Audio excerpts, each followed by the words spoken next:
যদি কখনো দেখেন দুনিয়া আপনাকে ভাঙতে চাচ্ছে, নামাতে চাচ্ছে, ধ্বংস করতে চাচ্ছে, আপনি রবের উপর তাওয়াক্কুল করে নবীর প্রেম ভালোবাসা নিয়ে একটু ধৈর্য ধরে সময়ের অপেক্ষা করবেন, সময়ের অপেক্ষা করবেন, রবের হুকুম আসা পর্যন্ত সময়ের অপেক্ষা করবেন। মনে রাখবেন, ভাঙ্গা জিনিসগুলাকে আল্লাহ এমন ভাবে সুন্দর করে নতুন করে সাজাবে, আপনাকে এমন সুন্দর জীবন দান করবে, যারা আপনাকে নামাতে চেয়েছিল তারা আপনি পর্যন্ত আর পৌঁছাতে পারবে না। সুবহানাল্লাহ। যারা আপনাকে টেনে ধরে নামাতে চেয়েছে তারা অনেক পিছনে পড়ে থাকবে, আপনি রবের রহমত নিয়ে অনেক দূরে এগিয়ে থাকবেন। মনে রাখবেন, শুধু একটু সয়ে যাবেন, একটু ধৈর্য ধরে থাকবেন, একটু সহ্য করে চুপ করে থাকবেন। যত সইবেন তত পাইবেন, যত সইবেন তত পাইবেন।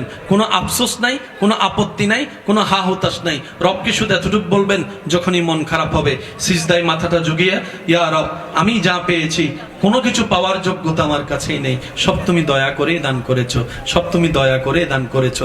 একটা জিনিস পাওয়ার যোগ্যতা আমার নাই, এই চোখ পাওয়ার মতো যোগ্যতা আমার কাছে নেই, এই কান শোনার মতো কান আমার কাছে নাই। আল্লাহ, কোনো কিছুরই পাওয়ার যোগ্যতা নাই, তুমি দয়া করে দেখার জন্য দুইটা চোখ দিয়েছো, তোমার দরবারে শুকরিয়া।